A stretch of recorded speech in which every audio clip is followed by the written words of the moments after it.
अपना ध्यान सम्मुख विराजमान श्री श्री 108 श्री परमहंस महान विभूतियों की ओर लगाते हुए और अपनी मुखरसना को पवित्र करने हेतु एक बार ऊंची और मीठे स्वर में बोलिए जयकारा बोल मेरे श्री गुरु महाराज की जय। बोलो साचे दरबार की जय। बोलो श्री सतगुरुदेव भगवान की जय।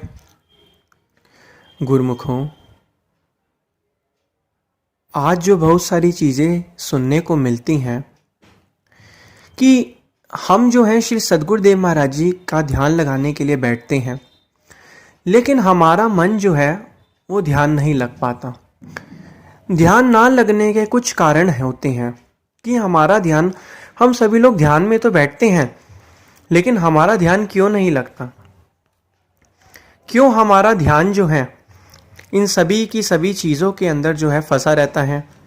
जब हम परमपिता परमात्मा के दर्शन दीदार करने के लिए बैठते हैं तो हमारा ध्यान क्यों नहीं लगता।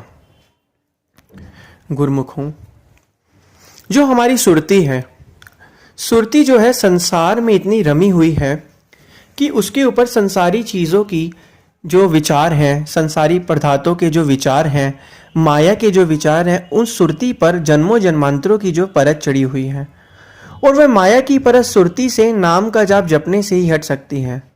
धीरे धीरे जब हम नाम का जाप जपते रहते हैं, हमारी सुरती जो है अंतर्मुखी हो जाती है और भारी चीज़ें संसार में जब ये पूरे दिन सुरती रहती है तो वहाँ से हटकर अंतर्मुखी हो जाती हैं। और सुरती जब हमारे अंतर्मुखी हो जाती है तब हमारा परमपिता परमात्मा का काम ध्यान लगना शुरू होता है। तभी तो कहते हैं तले की वस्तु गगन ठहरावे गुरु के शब्द शर से। जो तले की वस्तु मतलब जो नीचे हमारी सुरती फंसी हुई है वो गुरु के शब्द से ही ऊपर उठ सकती है। गुरु के शब्द नाम के अभ्यास करने से ही जो सुरती है उससे जो मलिन जो माया की परतें सुरती पर जन्मों जन्मांतरों की चढ़ी हुई है वो उतर जाती है।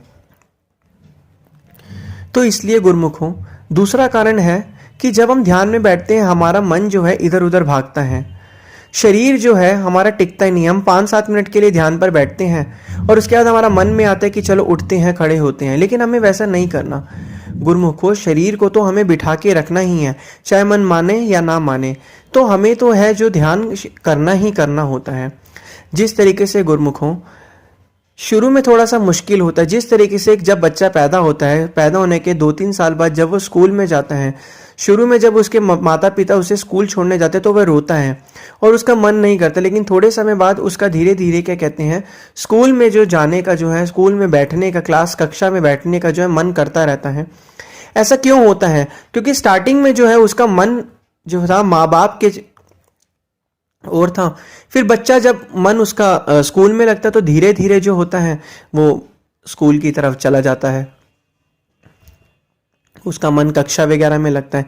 ठीक इसी प्रकार स्टार्टिंग में जब हम भजन अभ्यास में बैठते हैं तो हमारा मन नहीं लगता, लेकिन धीरे धीरे करके जब हमारा मन भजन अभ्यास में लगता है तो वो ऐसा लगता है कि फिर हमारा मन ही नहीं करता और कुछ करने का। तीसरी चीज़ गुरुमुखों, जब भी भजन अभ्यास में बैठे तो ऐसे कमरे में, ऐसे वातावरण में बैठे जो शांतमय वातावरण हो, क्योंकि शांत वाले वातावरण से मन जल्दी एकाग्र होता है। क्योंकि मन बहुत चंचल है, ये एक पल में ही इधर से उधर हिलता रहता है, तो मन को नियंत्रण करना ही सबसे मुश्किल काम है। और चौथी चीज़ जो है, हम गुरुमुखों जब भी हम ध्यान करने बैठे तो हमें एक ऐसी जगह पर बैठना चाहिए जहाँ पे एग्जाम्पल के तौर पर हमें ऐसी जगह पर बैठना चाहिए, एक छोटा सा कंबल का सिंहासन बना लिया, आसन टाइप बना लिया, एक छोटी सी जगह पर हमें बैठना चाहिए। क्योंकि कहते हैं कि जिस जगह पर हम रोजाना बैठते हैं और शांत वातावरण में बैठते हैं तो वहाँ पर जब हम दोबारा बैठ के वहाँ पर भजन अभ्यास करते हैं तो हमारा मन ऑटोमेटिकली जो है भक्ति में बिल्कुल जल्द ही, मतलब भजन अभ्यास में बैठते ही हमारा मन जो है सीधा प्रभु के चरणों में लगता है।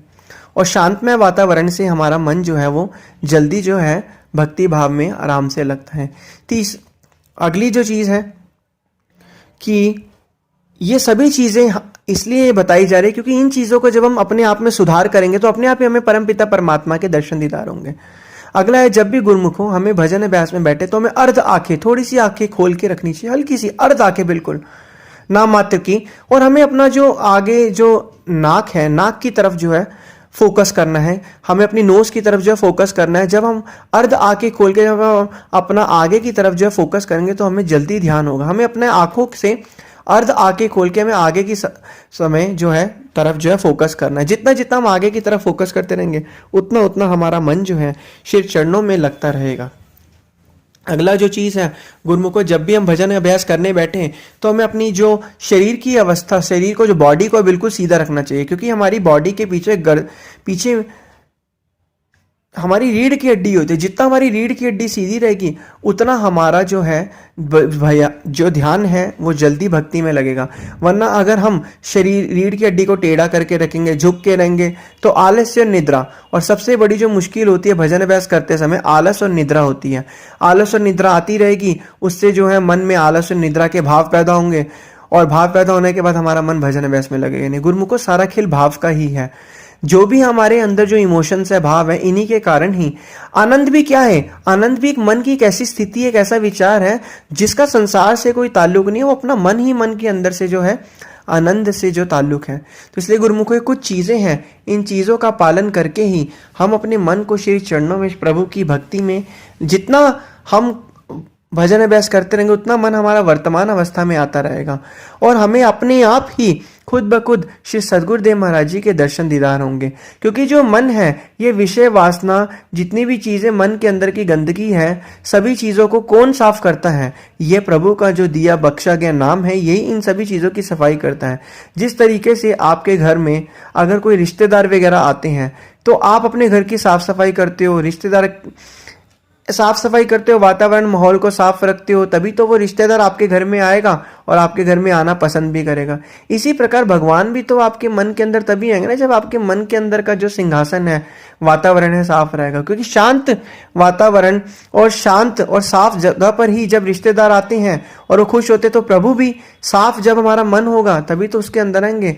और साफ मन का मतलब है जो नाम की शक्ति से मन के अंदर के विकारों को हमने खत्म कर देना, नष्ट कर देना, ताकि जब परमपिता परमात्मा इस मन के अंदर आके विराजमान रहे तो मन जो है शांत और आनंद में रहे, और मन का शांति जो है हमें हमेशा हरदम महसूस होती रहे।